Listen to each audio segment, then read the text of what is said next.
선택적 근로시간제는 일정 기간, 1월, 보통 1월이죠. 아까 제가 말씀드렸듯이 3개월 이내는 뭐 신제품 개발이나 이런 쪽에서 최근에 추가된 내용이죠. 일정 기간의 단위로 정해진 총 근로시간 범위 내에서 업무의 시작이나 종료 시간, 1일 근로시간을 근로자가 자율적으로 결정할 수 있대. 자율적으로 발생할 수 있는 제도예요. 그렇지만 제한은 또 있죠. 평균적으로 법정 근로시간 일주 40시간 내로 맞추는 제도라고 합니다. 뭐 비교하자고 하면은 이것도 근로자가 업무 시작이나 종료 시각을 자유롭게 정할 수 있다는 점에서 뭐 시차 출퇴근제는 뭐 8시부터 5시, 10시부터 7시까지로 하는 건데 이 시차 출퇴근제는 1일 8시간을 무조건 유지를 해야 되잖아요. 출퇴근 시간만 조정하는 거라고 하면은 이거는 뭐 그날은 근무를 짧게 하든 뭐 길게 하든 그냥 평균적으로 근로시간만 법정 근로시간만 일주 40시간 내로 맞추면 된다는 점에서 시차 출퇴근제랑은 조금 차이가 있다는 점 알아두시기 바랍니다. 이 효과는 뭐가 있겠죠? 평균적으로 하기 때문에 만약에 이 근로자가 하루에 뭐 10시간을 근무한다고 하더라도 원래 우리는 1일 8시간을 기준으로 하잖아요. 근데 10시간을 근로한다고 해도 이 2시간에 대해서는 연장 근로수당을 지급하지 않아도 된다는 점. 이게 도입 효과로 있어서 한번 읽어보겠습니다. 정상 기간을 평균한 일주간의 근로시간이 법정 근로시간을 초과하지 않는 범위 내에서 법정 근로시간 얼마죠? 이거 일주 40시간 이내를 초과하지 않는 범위 내에서 특정한 날, 특정한 주에 법정 근로시간을 초과하여 근로할 수 있으며 초과 시간에 대한 가산수당은 지급 의무가 없다. 말씀드렸듯이 하루 10시간을 일하든 하루에 3시간 일하든 평균만 맞추면 된다라는 그런 제도입니다.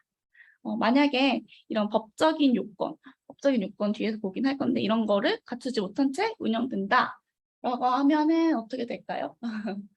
그러면은 그냥 우리 원칙적으로 일주 40시간, 뭐 1일 근로 8시간, 연장 12시간 제한되는 규정이 바로 적용돼가지고 뭐 가산수당은 가산수당대로 줘야 되고 만약에 평균이 아닌 그냥 일주 52시간제를 초과한다고 하면은 그냥 법 위반이 돼서 아까 봤던 그 무서운 벌칙 규정이 적용되는 거겠죠.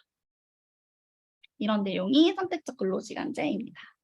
근로기준법 제52조에 있는 내용입니다. 우리 또 이것도 한번 법조문 한번 보고 넘어가도록 할게요. 사용자는 취업규칙에 업무의 시작, 종료 시각을 근로자의 결정에 맡기기로 한 근로자에 대해서는 근로자 대표의 서면 합의에 따라서 다음 각 고의 상황을 정하면 1개월 이내 정상기간 평균하여 일주간의 근로시간이 제50조 1항의 근로시간을 초과하지 아니하는 범위에서 일주간의 제50조 1항의 근로시간을 1일에 제50조 2항의 근로시간을 초과하여 근로하게 할 수 있다라는 내용 규정하고 있습니다.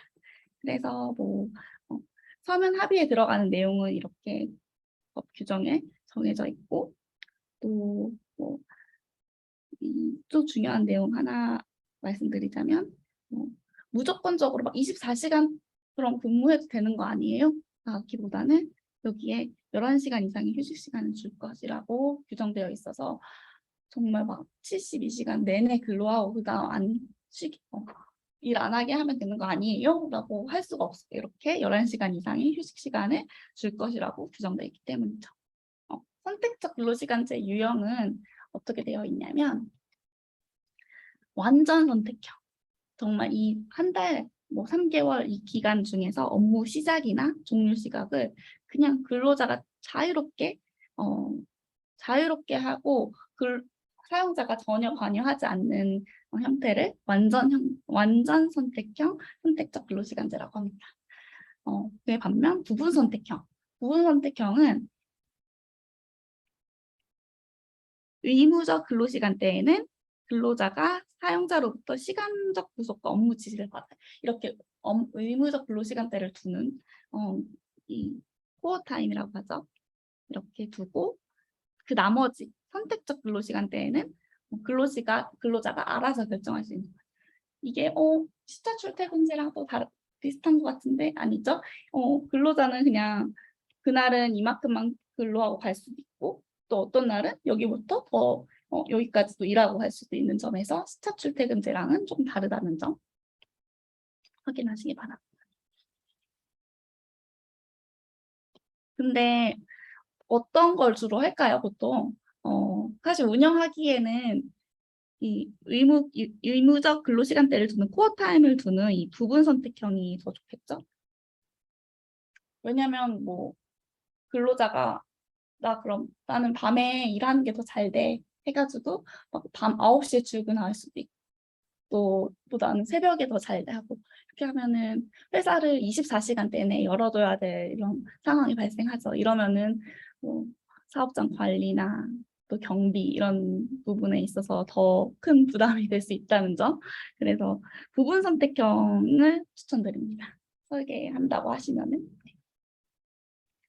그리고 이 어떤 때 많이 쓰느냐, 활용 가능한 업무와 직종이 무엇이냐, 근로일 및 근로시간대에 따라 업무량 편차가 발생한 업종이죠. 업무량 발생한 업종으로 소프트웨어 개발, 사무관리, 연구, 디자인, 설계 이런 쪽에서도 활용이 가능하고 또 출퇴근 등의 엄격한 제한을 받지 않는 직종, 뭐 관리나 감독 업무 종사자, 뭐 근로의 양보다 질이 더 준수되는 종사자에게도 활용할 수 있습니다. 여기서도 적용제의 대상자는 법에 규정이 되어 있거든요.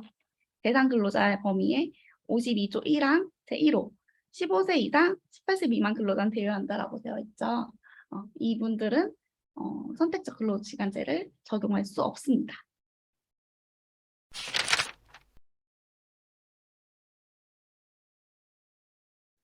선택적 근로시간제는 취업규칙에 어떤 내용이 들어가야 되냐면 업무의 시작, 종료 시각을 엄청난 오타네요. 근로자의 결정에 맡긴다는 내용과 맡기기로 한 근로자를 기재해야 합니다.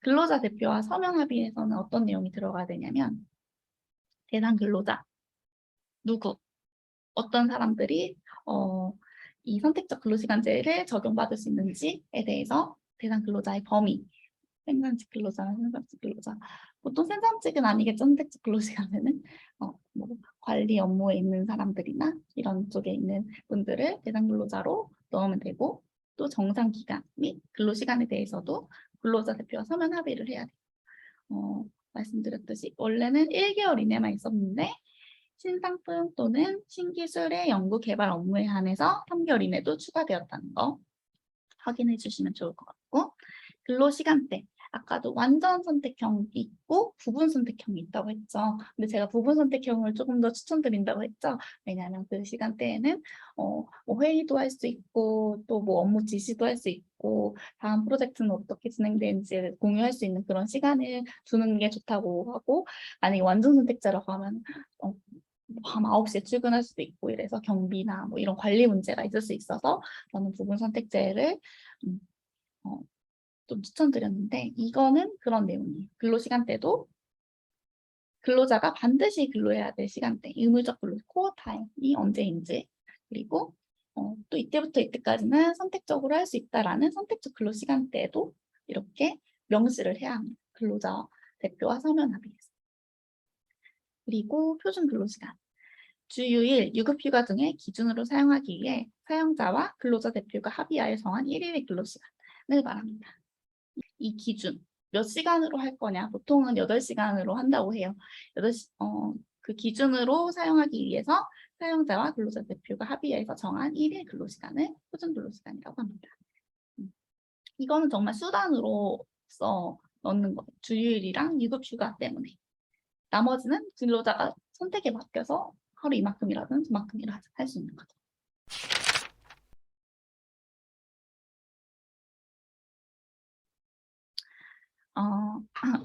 선택 근로제에서 정상 기간을 평균해서 일주 40시간 초과하지 않도록 해야 되잖아요. 이 정산할 때 해당 정산 기간 동안에 총 법정 근로시간을 산정하는 방법이 문제가 된 거예요. 그래서 이거는 2021년 6월 달 달력이거든요. 방법 1.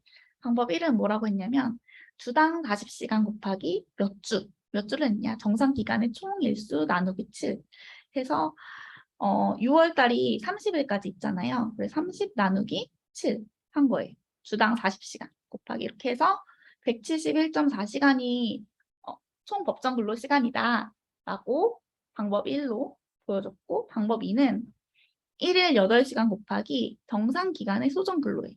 그래서 정상 기간의 소정 근로일 1, 2, 3, 4, 5, 6, 7 이렇게 해서 이게 22개라고 해요. 6월 달은. 그래서 이거를 176시간으로 해가지고 계산한 점. 근데 1이 맞냐, 2가 맞냐에 대해서 되게 논의가 많았죠. 왜냐하면 방법 2의 경우에는 그러면은 관공서 공휴일 이런 것도 다 고려해야 되고, 또 뭐 어떤 다른 진짜 앞뒤 소정들 이 배치에 따라서 22일이 아니라 뭐 더 적게 될 수도 있고 더 많게 될 수도 있다 보니까 이게 맞느냐, 아니 1번이 맞느냐에 대해서 되게 갈등은 아니고 논의가 명확하지 않아 혼선이 있었던 거죠.